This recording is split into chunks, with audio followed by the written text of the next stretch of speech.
Have you found yourself spending more and more time just lying in bed lately? I'm talking about that state where you don't want to do anything, where even lifting a finger feels like it requires a monumental decision. And perhaps, looking at yourself this way, you've been blaming yourself, thinking, I must be a really lazy person?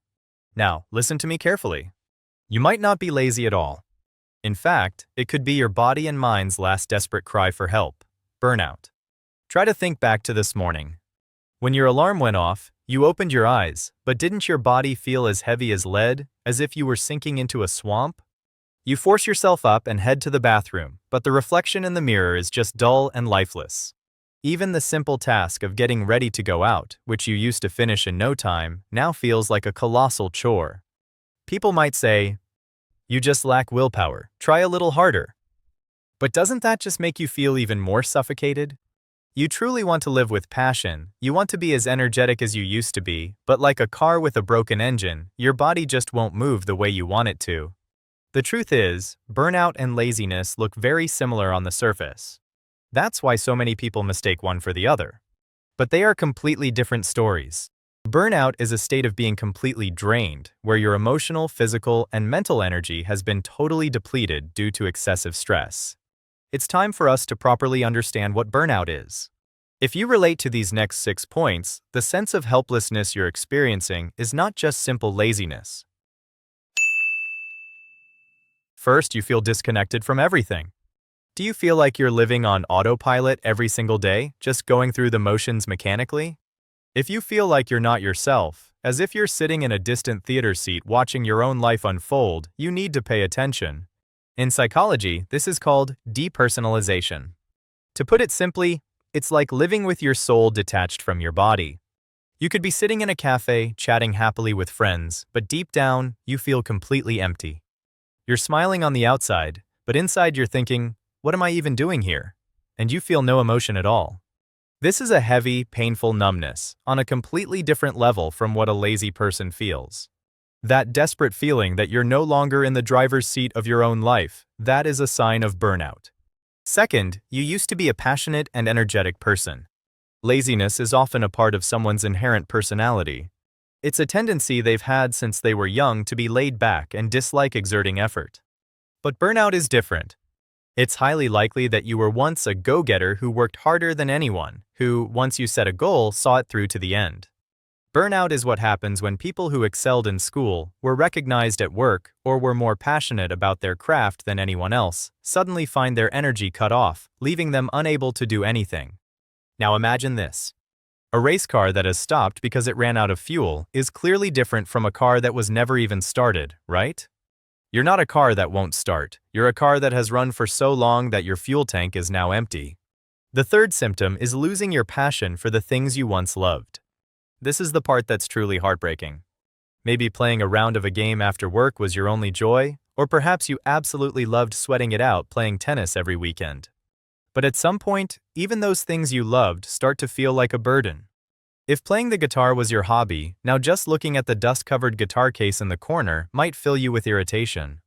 You might even come to resent the very thing you once loved, thinking that you wore yourself down by pouring too much of yourself into it.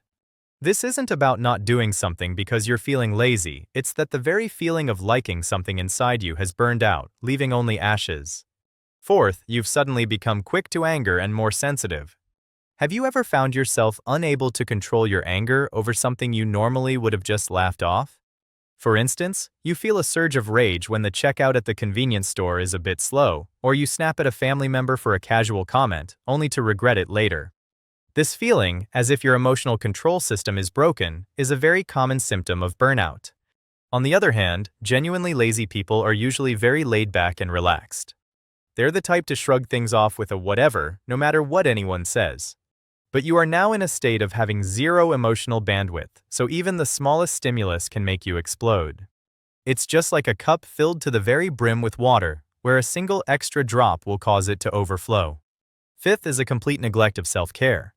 To an outsider, this is the part that looks the most like laziness. Washing your hair feels like too much effort, so you put it off for days. Leftover food delivery containers are rolling around on the floor, but you can't even muster the energy to clean them up. Choosing an outfit feels meaningless, so you end up wearing the same sweatsuit every day. But this is fundamentally different from laziness. What's happening is that you are becoming socially isolated. Meeting people requires energy, and since you don't even have that, you give up on taking care of your appearance and hide yourself away. Sleeping way too much or not being able to sleep at all, and having a chaotic eating pattern are also red flags from your body. You're not being lazy, you're surviving by keeping only the most essential functions running. And the final sixth point is that all of these changes happened very slowly, in stages. Burnout doesn't just suddenly appear one morning. It has likely been creeping up on you, like your clothes getting soaked in a slow drizzle. It starts with the honeymoon phase, where you feel a bit of excitement and passion for your work. Then, as stress accumulates, you start to feel tired, and then you enter a chronic stress phase. If you push yourself further from here, you eventually reach the burnout stage and finally, a terrifying state where burnout becomes your new normal. Experts sometimes divide this into 5 stages, and many people receive signals as early as stage 2, but ignore them and continue to push themselves. By the time they reach stage 5, the mental and physical exhaustion is so profound that it can lead to depression or anxiety disorders. So, after hearing all this, what are you thinking? Don't you feel like, wow, this is my story? If so, that's actually a relief, because you can't find a solution until you know the cause. Even a machine will overheat and break down if it runs 24/7, so imagine what that does to a person. Now is the time to tell yourself, you've been through a lot. It's okay to rest for a while. Burnout is never your fault. It's not something that happened because you are weak. On the contrary, it's like a scar of honor that you've earned because you tried to live with more responsibility and passion than anyone else. So please, stop trying to force yourself to get up. Forcing yourself to be strong will only make the flame die out faster. What you need right now is not a whip, but warm comfort, ample rest, and, if necessary, the courage to seek professional help. There's a saying, even the darkest night will end, and the sun will rise. Your heart may feel like it's in the dead of night right now, but if you can endure this time, you will surely greet a stronger and brighter morning. Pausing to catch your breath is not a retreat, it's preparation to go even further. For today, just for today, stop pushing yourself. Put on your most comfortable clothes, eat your favorite food, and take some time to be kind to yourself. You are a precious person who fully deserves it. I hope my words today have brought even a little comfort to your heart. Was there a part that made you think, I've had a moment just like that? Or is there a word of comfort you wish someone would say to you right now? Please share your short stories in the comments. Just sharing our experiences with one another can be a great source of strength. Thank you for watching this long video. I am sincerely rooting for your mental well-being. If you found this helpful, please subscribe and like the video, and I will be back with more warm and insightful stories next time.